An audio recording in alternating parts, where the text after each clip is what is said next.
Kaixo egunon, eta mi esker aurkezpen hau jarraitzeagatik, bai hemen gertutik jarraitzera etorri zareten hoi, eta baita Urrunetik jarraitzen ari zareten hoi ere.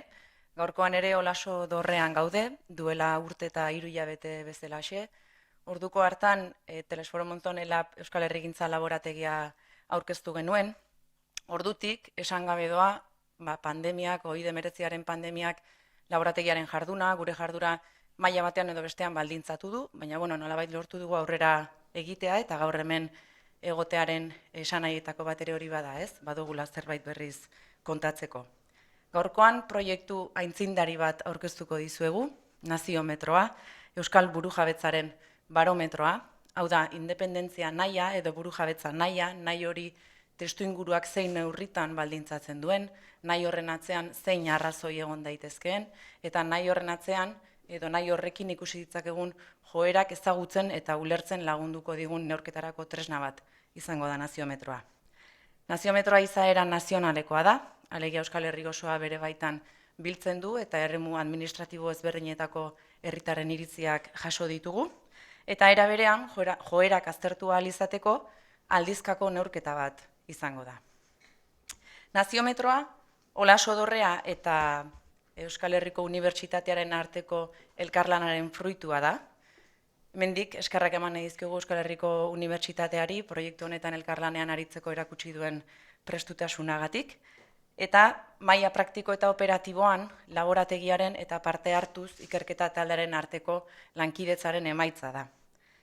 Zentzu horretan, landalana Aztiker soziologia ikerguneak egin du, eta hemen ikusi dezakezuen bezala, batzorde zientifiko bat osatu dugu naziometroaren zorroztasun zientifikoa bermatzeko helburuarekin. 6 kidez osatua dago, Asier Etxenike Ugarte da lehenengoa, soziologia ikergunetik, Aztikerretik datorrena, Arkaitz Fullaondo Elorduy Zapatari Etxe, EHUtik, parte hartuz ikerketa taldeko kidea, Igor Ortega Sunsundegi, Mondragon Unibertsitatekoa eta laborategiko kidea, Iduzki Soubelet Fagoaga, Euskal Herriko Unibertsitatetik eta Ipar Euskal Herriko herritarra dena, Carlos Vilchers Plaza, Nafarroako Unibertsitate Publikoko kidea, eta Julen Zabalo Bilbao, Euskal Herriko Unibertsitatetik parte hartuz ikerketa taldeko kidea. Horietatik, 6 horietatik 2 ditugu gaur gurekin, Asier eta Julen. Asierrek ikerketaren ohar metodologikoak edo ezaugarri metodologikoak aurkeztuko dizkigu, eta jarraian Julenek emaitza nagusien laburpena egingo du, eta besterik gabe, eskerrik asko berriz aurkezpen hau jarraitzeagatik, Asierri emango diok ditza, emaitzekin eta oharrekin hasteko. Mi esker.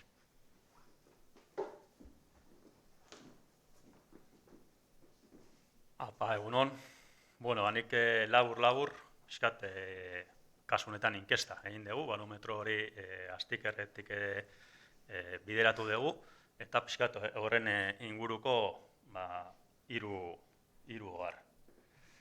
Batetik galdera sorta bera, azkenean tresna dena herritarrei galdetzeko, gai guzti honen inguruan, esan batzorde zientifiko horren barruan landu den inkesta izan dela, eta horrek badituela hainbat ezaugarri, ez? Gure kasuan, eta inkesta nazionala izan da, gure errealitatea kontuan hartuta, 3 hizkuntzetan landu behar izan den inkesta bat da, eremu administratibo ezberdinetan landu izan dena, eta horrek terminologia aldetik eta termino bakoitzen ulerkera aldetik ere bai, lan sakona eta behar du izan, ez?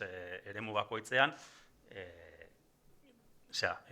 administrazio edo kontu ezberdinak terminologia ezberdinarekin landu erabili izan delako, eta nolabait oinarrian, inkestan, bereziki zaindu dena da, argi uzten herritarrei zertaz edo zer ari ginen galdetzen. Nolabait, gero emaitzak interpretatzerako orduan, ahalik eta ambiguidade txikiena egon zedin. Orduan, naiz eta termino bat edo beste erabili, nolabait, inkestan zaindu egin dena bereziki izan da, termino horren atzean, zer ari ginen galdetzen, hori zehaztasunez zehaztuta uste. Laginari dagokionean, esan dugu Euskal Herri guztian, egin den inkesta da, eremu bakoitzean kopuru ezberdinetan. Guztira, 1289 inkesta egin dira, hor ikusten duzu, 629 EAN, 220 Nafarroa Garaian eta 240 Ipar Euskal Herrian.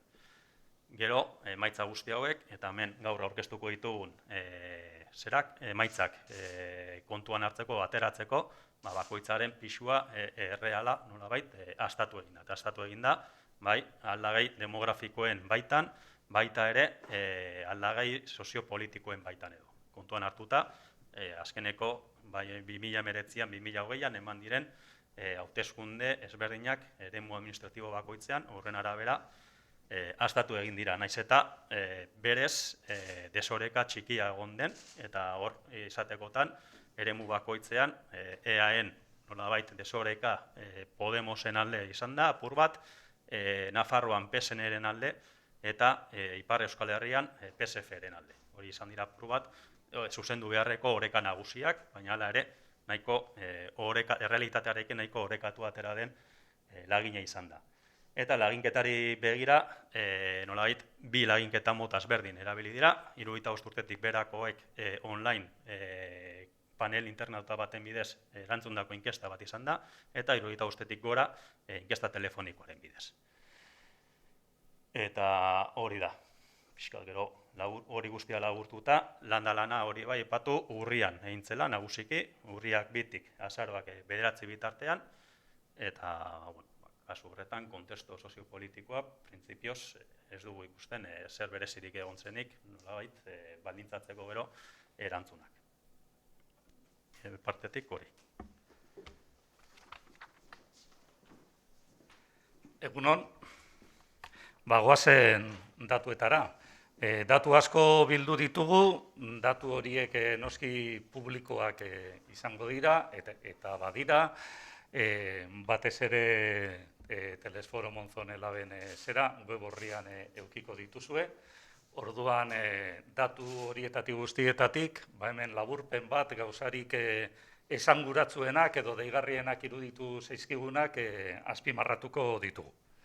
Eta noski lehenengoa izan behar da galderarik importantena kasu honetan, naziometro izeneko galdetegi honetan, Euskal Estatu bat osatzeaz Euskal Herritarrek duten iritzia galdetu genuen.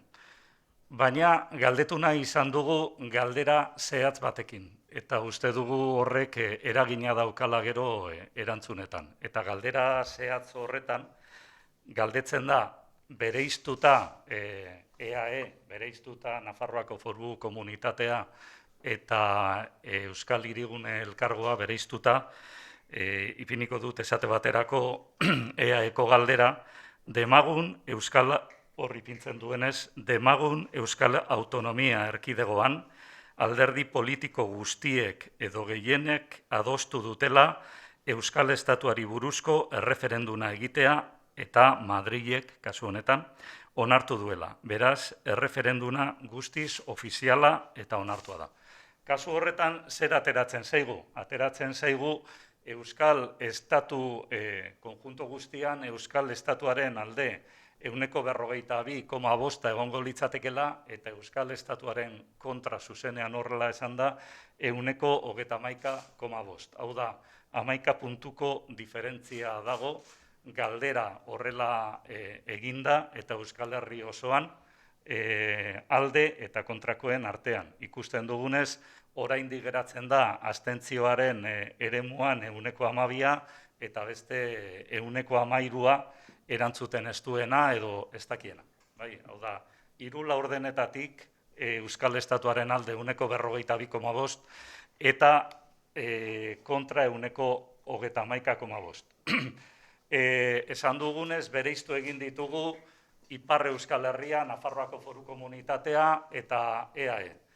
Zoritxarrez, momentuz, Ipar Euskal Herriko datuak oraindik ezin ditugu bereiztu, urrengo serie batzuk egingo direnez, urrengo inkestaldi batzuk egingo direnez, urrengoetan datu hauek eman ahal izango ditugu. Baina bereizten baditugu EAE eta Nafarroako Foru Komunitatea ikusten dugu, EAen alde egongo litzatekela ia erdia, 48%, eta kontra 23%. eta Nafarroan nolabait alderantziz gertatzen da. Alde egongo litzateke inkestatuen laurden bat, 1,25, eta kontra egongo litzateke erditik apur bat gera, ez 1,54,3. Bai, urrengo diapositiba batera pasatuko gara ere, eta hau pentsatzen dugu ere, hau ere oso adierazgarria dela gaur eguneko egoeran, ez? Badakigu gaur egun ez dela orain dela urte batzuk bezala, botoa gaur egun nahiko aldakorra da, egoeraren arabera, momentuko interesen arabera, eta hori ere nabaritzen da halako erreferendunetan edo galdera zehatzetan, ez? Orduan, horri helduta, hau da hori pentsatuta, ariketa bat proposatu genien inkestatu batzuei. Eta zen, alde zeudenei, Euskal Estatuaren alde zeudenei, galdera batzuk egitea edo zera batzuk agertoki desberdinak ipintzea, nolabait Euskal Estatuaren kontrako edo Euskal Estatu horrek kontrako egoera bat kudeatuko luketenak, eta alderantziz Euskal Estatuaren kontra zeudenei eta abstentziora jotzen zutenek, ikusi zezatela behar bada egoera positibo batean nola erreakzionatuko luketen. Iruditu zaigu ariketa hau oso esanguratsua ikusteko botoaren aldakortasun hori. Horren arabera, irakurriko dut galdera bat. Euskal Estatuaren sorrerak egoera hau egiten zitzaien kontra bozkatu edo iritzia eman zutenei edo abstenitu zirenei, batzuei. Euskal Estatuaren sorrerak egoera ekonomiko hobea ekarriko balu orain, Espainiaren barruan daukana baino, hau da, egoera ekonomiko hobe baten aurrean, kontra egon zara, zer bozkatuko zenuke orain. Ikusten duzue, hor 120, ez dut ikusten ondo, baina 140, 137 inguruk aldatu egiten du bere posizioa. Bai, eta galderak izan dira orduan egoera ekonomikoaren inguruan, politika sozialen inguruan, hau da politika sozial hobeak, Europako batasunaren barruan egongo garela bermatzea, eta genero politika hobeak egongo direla. Beste galdera batzuk ere egin daitezke, eta berez urrengo inkestaldietan egingo dira, baina oraingoan lau hauek egingo dira. Orduan, esanguratsua da nola jendeak aldatzen duen bere iritzia eta kontra egotetik alde egotera pasatzen da, nahiko proportzio handian, hau da, 3tik batek edo gehiago aldatu egiten du bere posizioa, kontrara ere gertatzen da, hau da, alde zeudenak kontra jartzen dira, kontrako egoera baten aurrean. Baina ikusi dugu proportzioan gehiago direla edo joera handiagoa daukatela kontra egonda alde egotera pasatuta kontrakoa baino. Bai.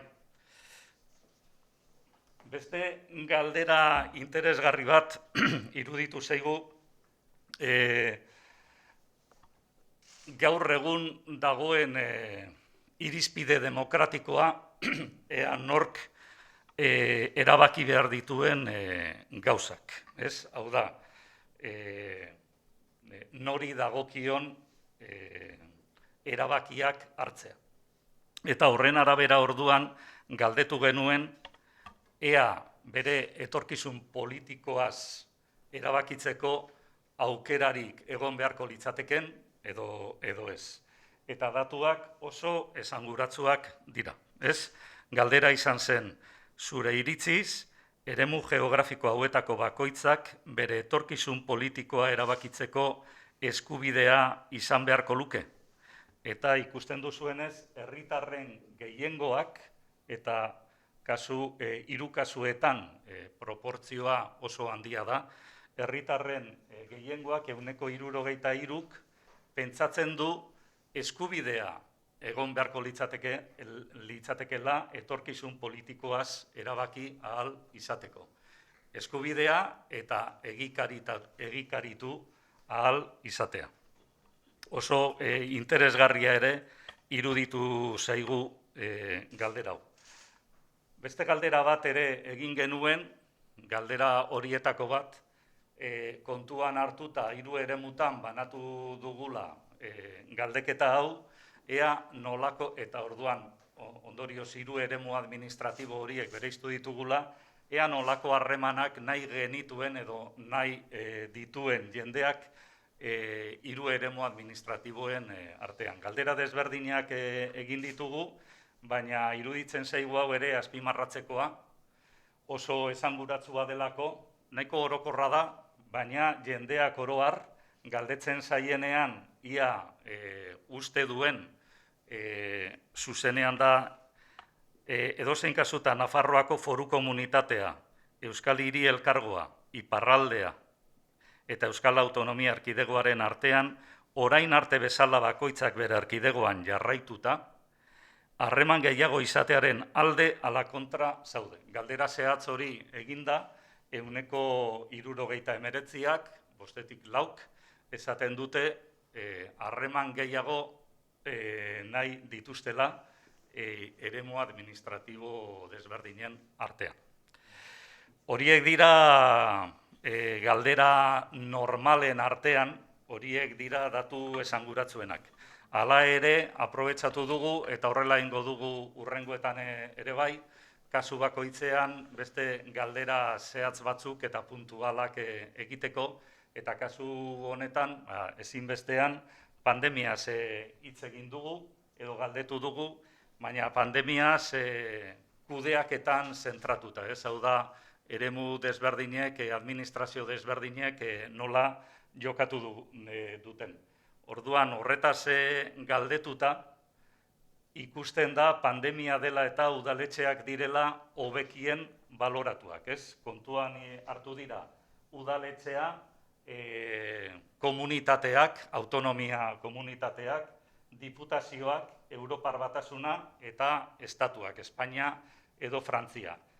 Eta ordena horretan izan dira baloratuak, ez? Udaletxea 42,6 eta Espainia, Frantzia izango litzateke gutxien baloratua 23%.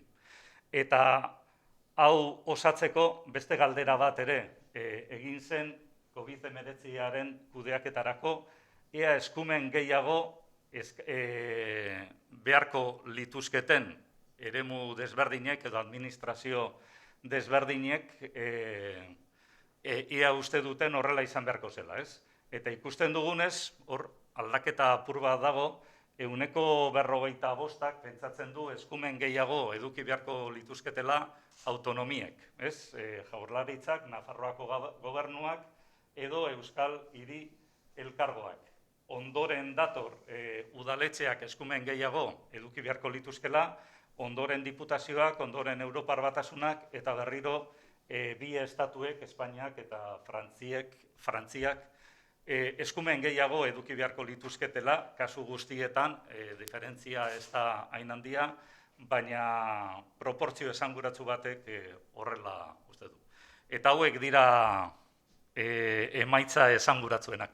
Eskerrik asko.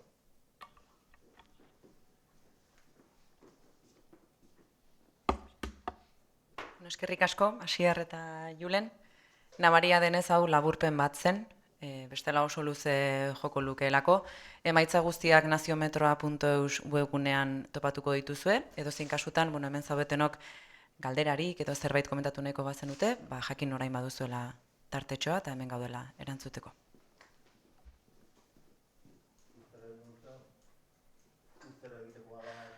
Aldizkakoa da, printzipioz, eman nahi diogun maiztasuna urterokoa baino gehiago da, alegia joerak aztertu alizateko urtebete baino, aldela 6 hilabetean behin, baina bai dela aldizka egingo dugun zerbait, printzipio 6 hilabeteka.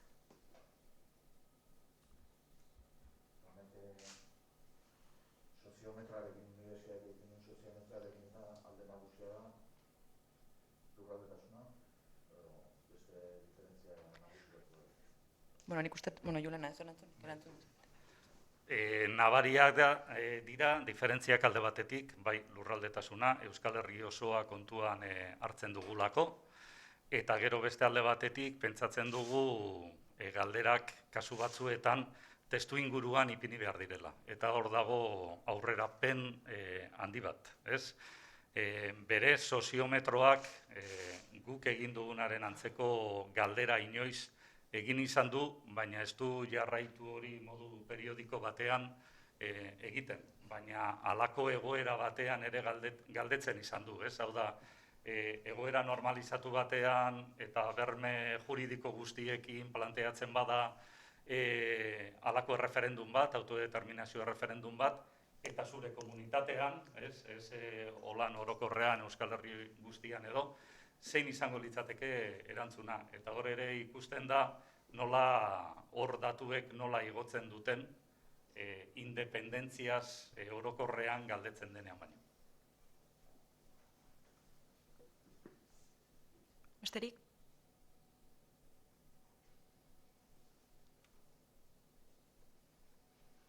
Besterik gabe, mila esker berriz, hasieran bezala, gaur hona gerturatzeagatik, baita urrunetik jarraitu gaituzuen ere.